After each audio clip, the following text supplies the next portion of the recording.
Hello friends, good morning. Welcome to Solo Survivor.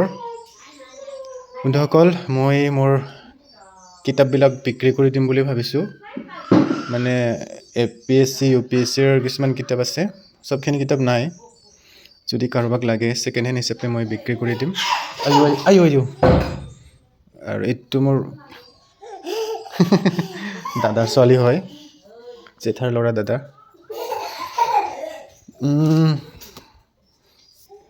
এইটো এটা set আছে, এটা 7টা বুকছ আছে UPSCৰ কাৰণে বা এনে ষ্টেট চিভিল সাৰ্ভিসৰ কাৰণেও এইটো ইম্পৰ্টেণ্ট হয়। আপোনালোকে যদি লাগে এইটো সেট 2000 টোটেল দাম।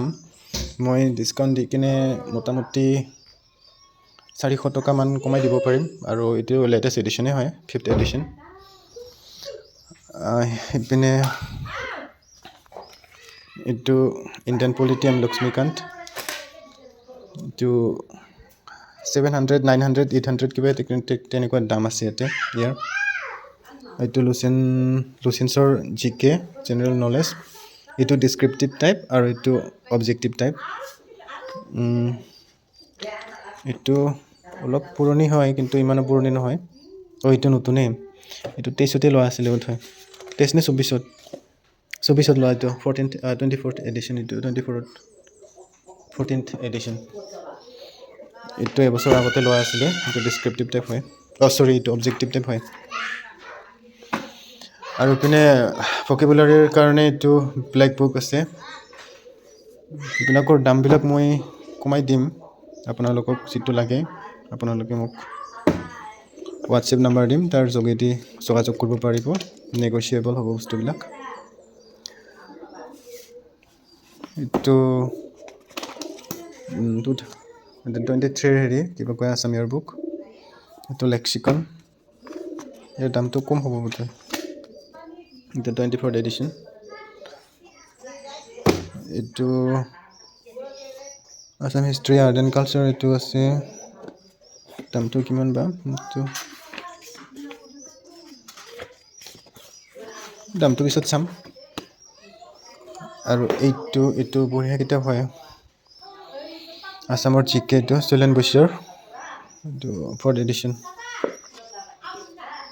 আৰু এইফালে আছে এইটো UPSCৰ, এইটো মেন্সৰ প্ৰিভিয়াছ ইয়াৰ কুৱেশ্যন পেপাৰ উপৰিও তাৰ ওপৰত এনালাইচিছ কিবা কিবি বহুত আছে। বহুত ভাল কিতাপ এইবোৰ, বহুত বেছি ভাল কিতাপ।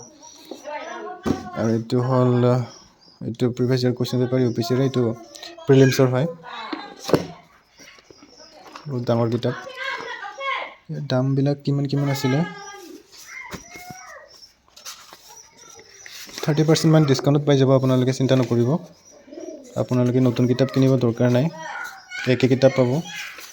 মানে এইটো আপডেট হোৱা নাই কিতাপখন, মানে লেটেষ্ট এডিশ্যন বুলিয়ে ক'ব পাৰে এইটো। দামটো পিছত চাম দিয়ক, যিটো এমাজনৰ দাম সেইবিলাকৰ লগত মিলাই কিনে।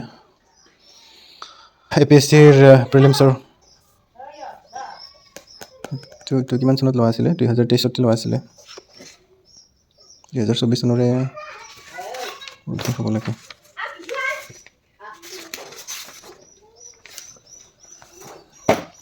এইবিলাক কিতাপৰ উপৰিও মানে মোৰ আৰু NCERT বুকছ আছে, যিবিলাক আপোনালোকক দেখুৱাইছোঁ। এইবিলাক NCERT বুকছ, ইয়াতে 36 নে 37 বুকছ আছে, এটা ছেট, ক্লাছ 6 to 12। আৰু এইটো বহুত বেছি ইম্পৰ্টেণ্ট এইবিলাক কিতাপ চিভিল সাৰ্ভিচেছ মানে প্ৰিপেয়াৰ কৰি থকা ষ্টুডেণ্টৰ কাৰণে। যদি ইন ফিউচাৰ দিম বুলি ভাবিছে তেতিয়াহ'লে এইবিলাক পঢ়ি কিনে আপোনালোকৰ বেচিক্সবিলাক ক্লিয়াৰ কৰি ল'ব পাৰিব। মই কিছুমান পঢ়িছোঁ, কিছুমান পঢ়া নাই। এইখিনি কিতাপ বিক্ৰী কৰিলে মই গোটেই ছেট হিচাপে বিক্ৰী কৰিম। এইটো গোটেই ছেট ইমানলৈকে আছে। এইটো 36 নে 37 ঠিক তেনেকুৱা বুকছ আছে। এইটো 30% মান ডিছকাউণ্ট দি দিম মই এইটো ল'লে। এইবিলাক লেটেষ্ট এডিশ্যনে হয়। এইখনো এটা কিতাপ আছে, বহুত ইম্পৰ্টেণ্ট কিতাপ, মেথছৰ, কিৰণ পাব্লিকেশ্যনৰ। এইটো SSC মেথমেটিক্স, 2023 লোৱা আছিলে কিতাপখন। এইটো মেথমেটিক্সৰ চবখিনি বস্তু আছে। এইটো ডাঙৰ কিতাপ। ইয়াৰ প্ৰাইচটো 795 নে ঠিক তেনেকুৱা আছিলে, 795। এইটো 795। এইটো মই কিতাপটো মোটামুটি 800 মানত দি দিব পাৰিম কিতাপখন।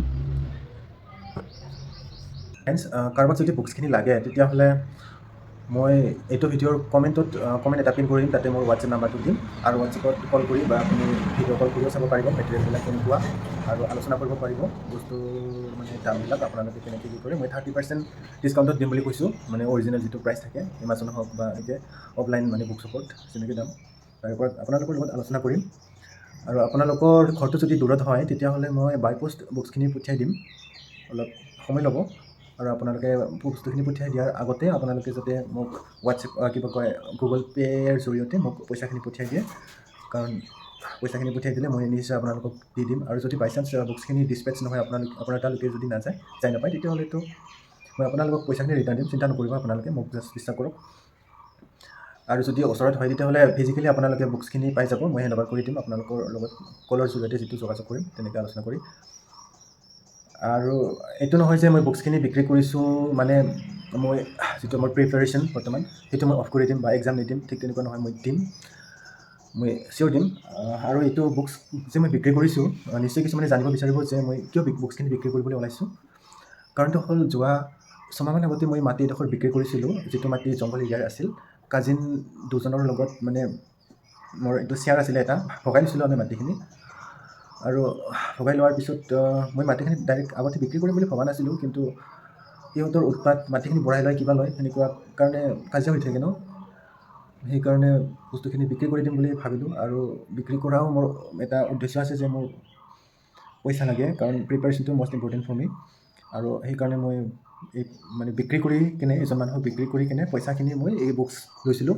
13,000 দিছিলে, বন্দোবস্ত আছিলে 28,000 মানে মোৰ মাটিডোখৰৰ। পিছত বিক্ৰী কৰাৰ পিছত কি হ'ল মানে কাজিনবিলাকে মোক মাটিখিনি বিক্ৰী কৰিব নিদিয়ে। যদি খেতি কৰা তেতিয়াহ'লে ন' প্ৰব্লেম, মানে মই তাতে পাৰ্চনেলি খেতি কৰিলে বা কিবা প্লান্টেশ্যন কৰিলে একো প্ৰব্লেম নাই, কিন্তু বিক্ৰী কৰিব হেনো মই নালাগে। মই তেতিয়া কৈছিলোঁ যদি মই বিক্ৰী কৰিব নালাগে তেতিয়াহ'লে তোমালোকে লৈ লোৱা, সেনেকৈ মানে মোক পইচা দিয়া অলপ, মোক কম দামত তোমালোকে দি দিম বুলি কিনে। কিন্তু সিহঁতৰ সামৰ্থ্য নাই, নল'লে সেনেকৈ। এতিয়া মাটিখিনি সিহঁতে সম্পূৰ্ণ নিজৰ অধিকাৰত লৈ লৈছে, গছ গছনি ৰুই দিছে তাতে। আৰু এটা কথা, সিহঁতে যেনেকৈ মোক ক্ষতি কৰিলে দাদাগিৰি কৰি নিজৰ মানে দম দেখুৱাই কিনে, অৱশ্যে সিহঁতৰ লগত মই মূৰ্খামি কৰিব নাযাওঁ, তেতিয়া মোৰ সেনেকৈ কাজিয়া কৰা কিবা কৰা সেইবিলাক মই নাযাওঁ, মূৰ্খৰ লগত তৰ্ক কৰি একো লাভ নাই। সিহঁতে যেনেকৈ ক্ষতি কৰিলে তাৰ ফল নিশ্চয় ভুগিব, আৰু মই চাই থাকিম। সিহঁতৰ লগত মই সম্পূৰ্ণ এতিয়া হাত দাঙি দিছোঁ, আঁতৰি দিছোঁ সিহঁতৰ পৰা। একদিন নিশ্চয় ভুগিব, চিয়'ৰ ভুগিব। এতিয়া মই 13,000 টকা লৈছিলোঁ, যাক মই বিক্ৰী কৰিছিলোঁ, সেইখিনি টকা বিক্ৰী কৰি তাক মই ৰিটাৰ্ণ দিব লাগে এতিয়া। আৰু এপ্ৰিল মাহটো লাষ্ট মাহ হয়, এইটো টাইমলাইনটো সেইটোৱে। যদি মই এপ্ৰিল মাহৰ ভিতৰত তাক পইচাখিনি ৰিপে' কৰিব নোৱাৰোঁ তেতিয়াহ'লে সি হেনো মোক কেছ দি দিব, পুলিচ কেছ।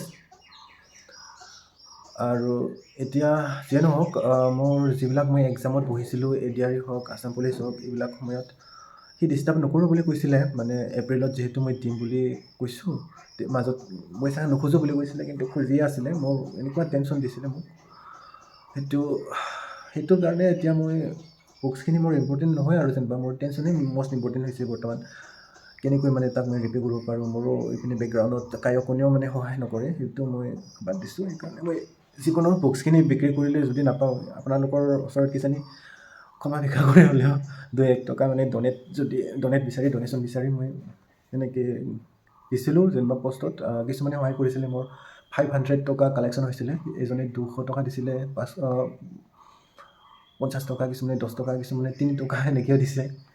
এনেকৈ যেনেকৈ সহায় কৰিছে আপোনালোকক বহুত বহুত ধন্যবাদ। ময়ো এদিন এনেকৈ মানুহক সহায় কৰিম, আৰু আগতেও মই সহায় কৰিছোঁ যেনিবা, কাৰোবাৰ কিবা বিপদ বিঘিনি হ'লে সহায় কৰোঁ, মই নকৰা নহয়। আৰু বেলেগক সহায় কৰি থকাৰ কাৰণেতো মানে স্বাৰ্থপৰ নোহোৱাৰ কাৰণেতো মানে মই এতিয়াও ছাকচেছ হ'ব পৰা নাই। বেলেগে যি কয়, যি মানে বিচাৰে, যাক যেনেকৈ সুবিধা লাগে সেনেকৈ সুবিধা কৰি দিওঁ। সেইটোৰ কাৰণে নিজৰ ফালে ভাবিবৰ কাৰণে সময় নাথাকে, সেইকাৰণে অলপ স্বাৰ্থপৰ হ'ব লাগে। এইটোৱে কাৰণ আছিলে বুকছখিনি বিক্ৰী কৰাৰ।